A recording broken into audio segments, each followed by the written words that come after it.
Once upon a midnight dreary, while I pondered weak and weary over many quaint and curious volume of forgotten lore, while I nodded nearly napping, suddenly there came a tapping, as of someone gently rapping, one gently rapping, one gently rapping, one gently rapping, one gently rapping, one gently rapping, one gently rapping. As of someone gently rapping, rapping at my chamber door. I'm Bleaki, and today I will tell you about the chilling haunting of Ardachie Lodge, where an ambitious plan to move from the big city to thrive within the Scottish Highlands turned into a real-life horror story. It was during this strange haunting that the ghost of a former occupant was seen crawling towards those she believed wronged her, and ensured the house was nothing but a pile of rubble by the end of the haunting. Ardachie Lodge, located in the picturesque Highlands of Scotland near Fort Augustus, was a grand building built in the late 19th century as a hunting lodge. It was constructed as a retreat for families seeking the tranquility of the Scottish Highlands. The Victorian era architecture and beautiful surroundings initially offered a serene getaway. However, the lodge later became known for a strange incident which transformed its reputation from a charming location to the site of terror. Kinda like Twitch. In 1952, Dr. Peter McEwen, a psychologist, brought Ardachie Lodge and moved in with his wife and two young children. Peter and his wife Dorothy met at Edinburgh University, where they both took degrees in psychology. After getting married, they moved to London, but decided that the busy city life wasn't for them. I mean, it may sound nice to move to the country, but that's exactly what me and my partner did. And I'll tell you, they never warn you about the smell of the fields when they spray it with manure. Kinda smells like an explosion at the Dairy Lee factory. Peter and Dorothy McEwen, who were both aged 30, planned to run Ardachie Lodge as a combined farm and market garden. Unfortunately, they weren't aware that Fort Augustus was on the southern end of Loch Ness and had very limited farming potential. That's like trying to open a water park in the Sahara. Regardless, they tried their hand at pig farming, but soon realised the scale of the commitment. Pigs are multiplying, and the house also is requiring more attention. And so we decided, or as Dorothy says, that my mother put an advert in, she lived in London, put an ad in a local newsagent for a couple. The idea was that the wife would help in the house with the children, and possibly the husband, if he was suitable, would help me on the land. And I don't know how many applicants there were, but anyhow, the McDonalds were regarded by my parents as the most suitable, and they seemed to be keen to come. It was arranged that they would come up and be with us on mutual approval for I think about a month. In the SPR report this story was recorded in, the McDonald's identity was hidden by the pseudonym Mr. and Mrs. Matthews, but since then they have been identified. Marie and Jamie McDonald were also Scottish, who also lived in London and were excited to get a job taking them back to the north. They gave up their home, stored all their furniture, and set off for Scotland just 2 weeks after the first interview. Marie and Jamie McDonald arrived at the lodge on August 17, 1953. They travelled overnight from London to Glasgow and then used the West Highland train line to travel to Speen Bridge, about 20 miles from Fort Augustus, where Peter's father took them the rest of the way. Seeing that the pair were clearly exhausted and in a nervous state, they happily obliged and showed them to their room. Mr. McDonald was a postman in London and was around 50 years old. Mrs. McDonald was in her early 40s and had been a housekeeper, but she was beginning to find conventional housekeeping too difficult, as her health was declining. This worried Peter, as they were depending on the couple to help them, but he hadn't actually met them yet, as it was his parents and his wife who interviewed them a fortnight before. What worried them further was that Jamie walked away from his pension to come and live in Scotland, so this was make or break for the new employees. At 10:30 p.m, as the McEwens and Peter's father discussed the couple and questioned if they had hired the right people, the McDonalds entered the room sheepishly. At first, the McEwens thought that they may have overheard the conversation and asked if there was anything wrong. But Mrs. McDonald responded by abruptly asking if the house was haunted. Confused, Dorothy asked why she'd asked that, to which the frightened woman said she heard footsteps coming up the main staircase. Waking her husband, he also heard the sound of loud footsteps. The strange thing was, they sounded like they were coming from the wall this time. Jamie went to check who it was, but as he opened the door, he heard the footsteps again in one of the other rooms. After checking inside the room, the sound went silent and the room was empty. The McDonalds asked the owners if any of them had been walking around their room in the last half an hour. Dorothy explained that she had been upstairs about 15 minutes before to check on the children, the eldest being just 3, while they were sleeping. But she explained that they wouldn't have been able to hear her, and if they did, her footsteps would have been incredibly quiet. Peter McEwen tried to calm the couple down by saying the house was definitely not haunted and that it was just a typical Highland house, full of bangs and creaks with several natural explanations for the sounds. The McDonalds weren't having any of it, however, and asked what could have made the sound. They knew a 3-year-old couldn't have made those heavy and precise footsteps. Mr. McEwen suggested that it could have been the generator on the other side of the house, but they said it wasn't the same sound. Dorothy retraced her steps, with Mr. McEwen, Jamie and Peter's father listening in the room, but they didn't hear the footsteps. Eventually, Peter's father went back to the cottage on the grounds he was staying in, as he had a long drive back to London the following day. The couple eventually went back to bed at 11:30 PM, but Marie McDonald struggled to get back to sleep, trying to work out what had made the strange noise.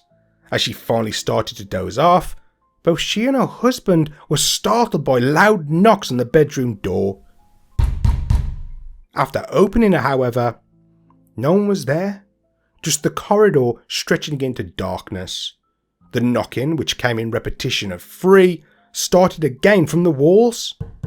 Jamie quickly flicked the light switch, but as soon as the room was lit up, the knocks went silent. But this wasn't the first time people had strange experiences at the house.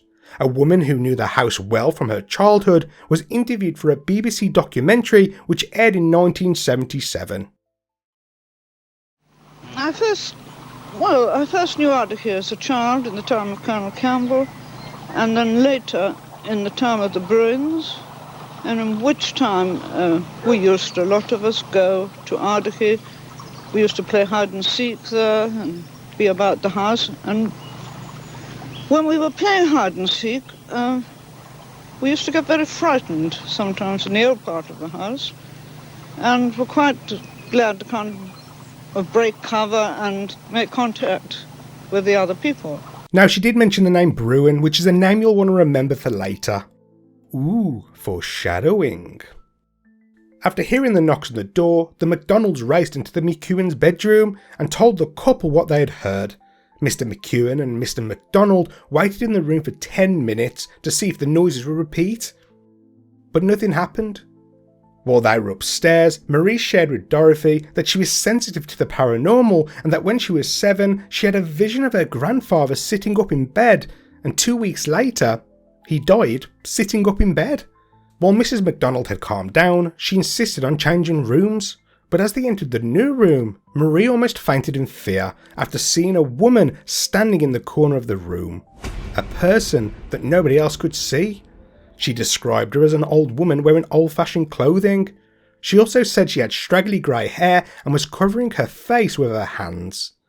Mrs. McDonald was ushered away to calm down, and her husband apologised for his wife, saying she had never acted that way before and wasn't one for making up stories or being the centre of attention. She couldn't hack it as a YouTuber. In the SPR report, Mr. McDonald is described as an honest man who thought the paranormal was all hooey before the events of that night. Later, when the McEwens discussed what had happened, Dorothy McEwen explained that there was an old woman who used to live in their house called Mrs Bruen, who had the pseudonym of Mrs B in the SPR report. They had never met her, as the purchase of the house was done through Mr. Bruen following the death of his wife. Mrs. Bruen was said to have died of old age and was paralysed by the time she was taken to the hospital, sometime around 1955, and never came out. By all accounts, she had lost her mind and was described as deranged.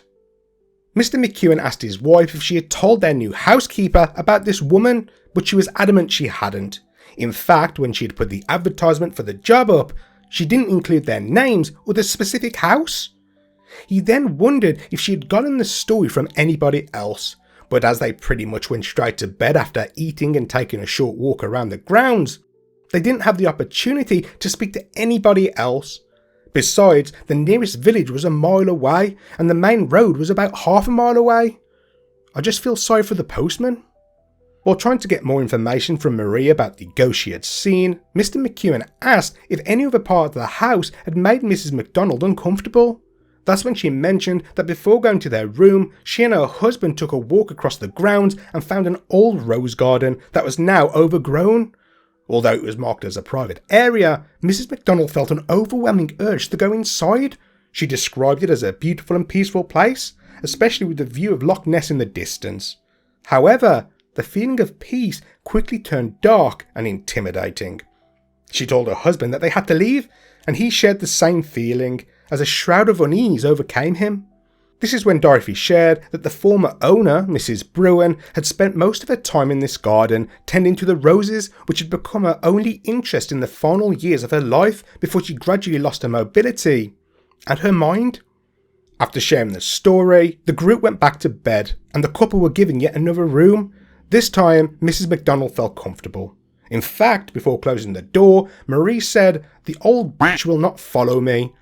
Mrs McDonald got sassy, but little did she know, the old bitch did follow. Before the McEwen family could rest, however, the McDonalds were back in the master bedroom once again, saying that the knocks had returned, though they were much quieter than before. Once again, all four of them ended up at the head of the main staircase, facing the upper corridor. Just as they were about to enter the room to investigate, however, Mrs McDonald let out a blood-curdling shriek and pointed down the corridor. "Don't you see her?" she screamed, but the others saw nothing. Mr McEwen was intrigued and asked Marie, "Is she walking towards us?" To which Mrs McDonald, recoiling in fear, cried, "No, she's crawling." She went on to say that she had a candlestick in one hand and said the apparition had stopped at a door, as if waiting for it to open. Mr McEwen urged Marie to talk to her, to which the terrified woman managed to mutter the words, "What's troubling you?" But there was no reply. The spirit then turned back and crawled away. Suddenly the ghost returned with a crazed look in her eye. She said the figure began crawling towards them, before vanishing into thin air. After that, all four of them rushed downstairs, and understandably, none of them got any sleep that night. Remembering that the nursing dog was still in the shed and wondering if the dog could detect anything, Mr McEwen went and let her in the house. But the next day, on the 18th, Peter found poop in the same location Marie had seen the crawling ghost. But this wasn't a spooky dookie, but from the dog. Peter said that the dog had never done this before and that something must have scared the crap out of her. Literally. Peter went and visited an old friend and neighbour of Mrs Bruen, Mrs Thomas, and discovered that as she began to lose her mobility, she would often crawl around the house on her hands and knees to get around, a fact that nobody at Ardachie knew up until that moment. Mrs Thomas also shared that near the end of her friend's life, jewellery began to go missing, so the elderly woman began hiding items around the house but would forget where she hid them. When returning to the lodge at around 10:50 am, Dorothy told her husband that she had heard footsteps along the lower corridor which passed through the kitchen door before stopping. The whole episode intrigued Mr McEwen, who wanted to investigate further. The following night, Mrs McDonald again heard the rapping on her door. Gathering her courage, she once again saw the ghost of Mrs Bruen near the staircase, staring at her.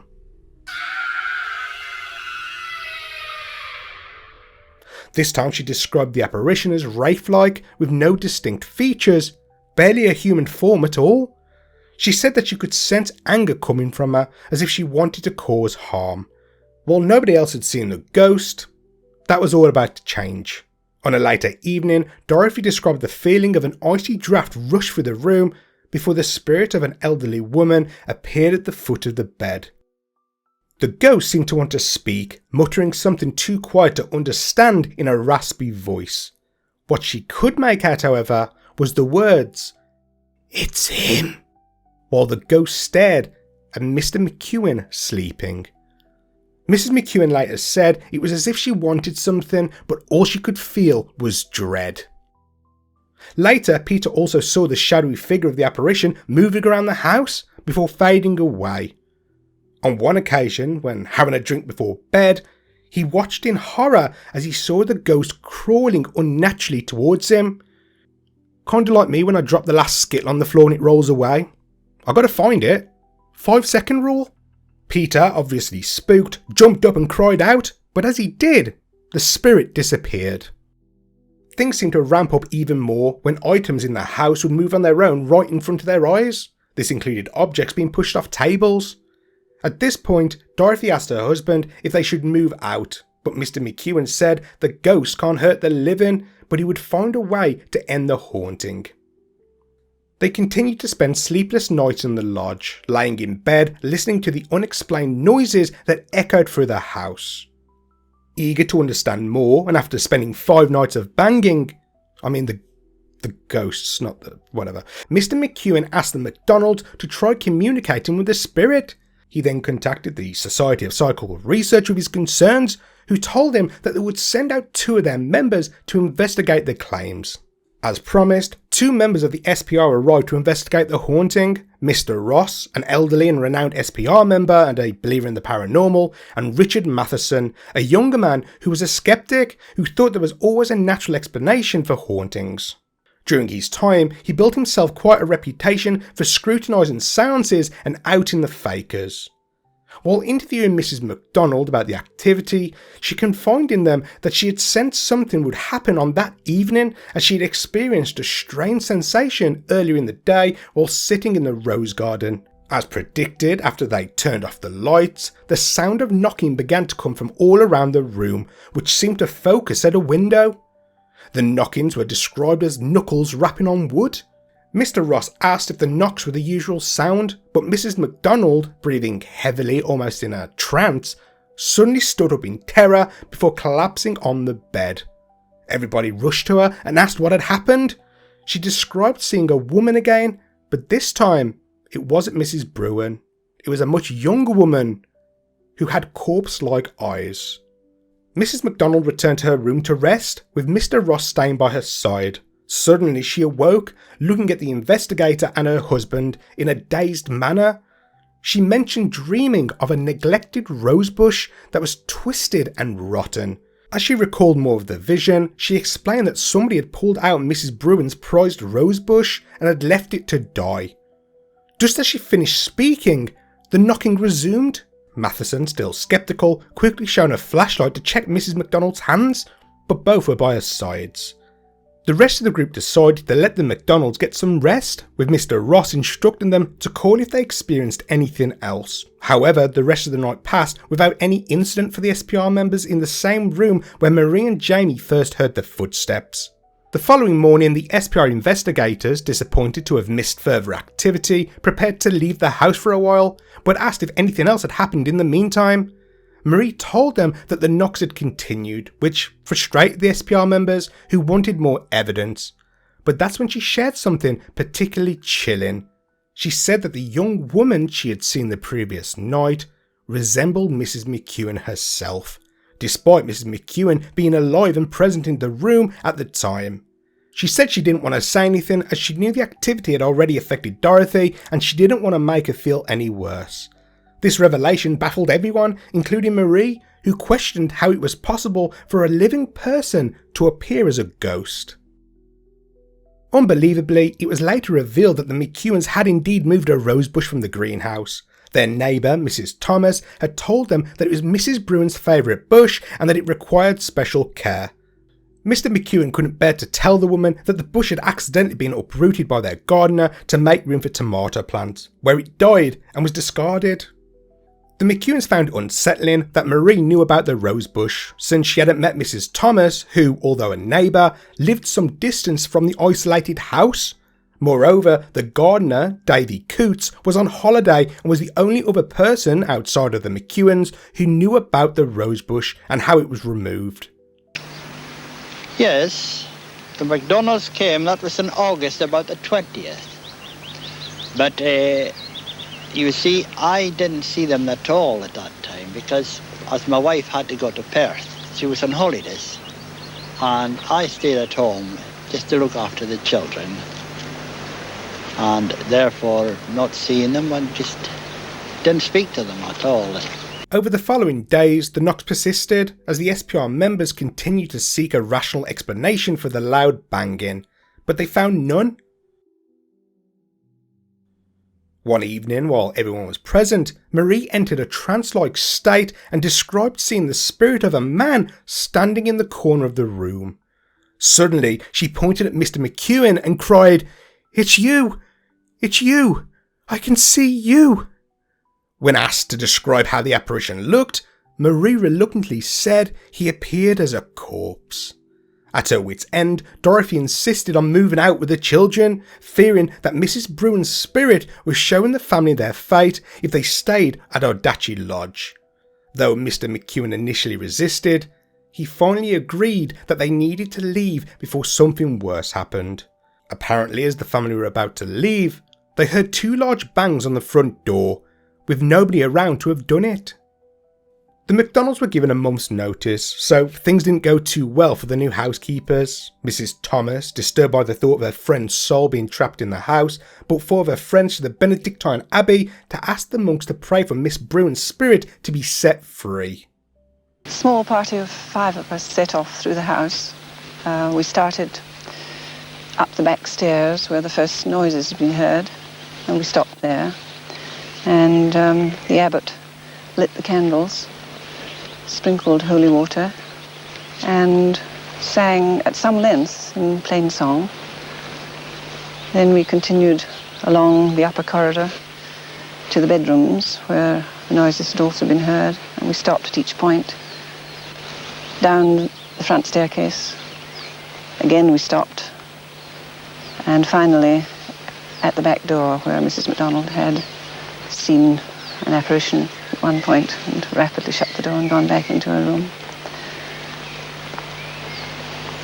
It was somewhere about, I suppose the back door was just round about there. And the back staircase came up in this direction, up to the rooms where the McDonalds lived. But it's very difficult to visualise it now, because it's all gone. Regardless, many wondered if Mrs. Bruen's spirit ever truly moved on. A group of local school children once spotted the elderly woman holding a bunch of roses where the house once stood. The figure smiled gently before fading away. Following the McEwen family leaving, Ardachie Lodge stood empty for years and quickly began to deteriorate. Local folklore says that the spirit of Mrs. Bruen helped speed up its decline, deterring potential buyers. But to me, this doesn't really make sense, as the former owner was said to have loved the house and the garden, so I think it was just a big old house that fell into disrepair. I always say that a house dies when it doesn't have people living in it. The building was ultimately demolished in 1968 by the army after Peter McEwen couldn't sell it due to its poor condition and, of course, its haunted reputation. This was the cypress tree which was just level with the front door, and the front of the house facing this way towards Loch Ness, and the drive all the way around the lawn. What is now white weed must have been the old lawn, with the pond at the end, and all along here were rhododendrons, and the house all the way around behind us. All this was part of the house, and there was must have been the old rose garden. But it's not just those who were involved in the events of 1953 who experienced the haunting at Ardachie Lodge. A woman named Margaret, a resident of Fort Augustus, once shared a story from her childhood, saying that she and her friends would dare each other to go up to the ruins of the house and call out the crawling woman. But on one occasion, they heard knocking coming from the trees, and they never returned. I wonder if there was a cheeky woodpecker laughing its ass off as the girls ran away. A hunter also shared a chilling experience while tracking a deer near the ruins. He said he began hearing a woman crying from somewhere nearby. He said he froze, thinking that somebody was in trouble, but after running towards the sound, he found no one there. He said that the crying continued for what felt like an eternity, before it slowly went silent. So, was the case of Ardachie Lodge a genuine haunting of a disgruntled woman annoyed that somebody had trimmed her bush? Wait. Or was it nothing more but a crazy housekeeper who made some good guesses and managed to pull off a hoax? I think if Marie genuinely didn't know about Mrs. Bruen before she arrived at the lodge, that's pretty interesting. Then again, the McDonalds were both originally from Scotland, so it wouldn't be out the realms of possibility that she had heard about Mrs Bruen beforehand. If that were the case, you do need to ask, why would she risk losing her job and their dream location of Scotland to mess with their new employer? You have to remember, Jamie McDonald lost his pension to take the job. It is mentioned in the report that Mrs McDonald's sister was on holiday in Fort Augustus the previous year, but had only stayed one night, according to hotel staff. Could this have been enough time to meet somebody who knew of Mrs Bruen? Maybe after hearing that her sister was going to work at Ardachie, she mentioned what she had heard about the old woman? But I don't know. It seems a bit far-fetched, and I can't see somebody planning a haunting hoax on the very same night they arrived. They would have known if they got caught, they would have been fired. Let me know what you guys think in the comments. The SPR did experience some activity. Mr Ross reported seeing the crawling ghost himself, which scared the haggis out of him by all accounts, although the skeptic of the group, Matheson, never saw the spirit himself.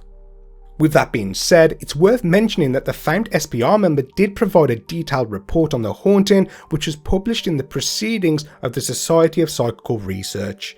He said that while the activity could have had psychological factors, environmental influences, and the possibility of ordinary events being perceived as paranormal, he could not definitively state that Ardachie Lodge was not haunted, and welcomed people to come up with their own interpretations of the evidence. So in short, Matheson couldn't prove the haunting was fake. I think a crucial piece of information which could make me question the haunting is that Peter McEwen was actually a member of the SPR himself and had been since 1951. His account of the haunting was published in the SPR journal, which makes it a conflict of interest in my opinion. While Matheson and Ross did also share their experiences in detail which corroborated each other's account, could Peter McEwen, who already had an interest in the paranormal, have had an ulterior motive to get an entry in the journal? But like I said, no one has been able to prove the haunting as fake. This is exactly the type of case I like to cover. It's well documented, investigated by those in tune with the paranormal, involves the alleged spirit of a person known to have existed and still known by other living people, and only included one ghost, which makes it more plausible. These days, paranormal investigators on YouTube have the need to include more spirits than Bam Margera's kitchen. While there is no trace of Ardachie Lodge anymore, the crawling spectre has been cemented into the legacy of Fort Augustus and won't be forgotten anytime soon. Thanks for watching guys, please subscribe, give the video a like and leave a comment. I love talking to you guys and it also helps the video out and gets it pushed out to more people. And until next time, sleep well, friends.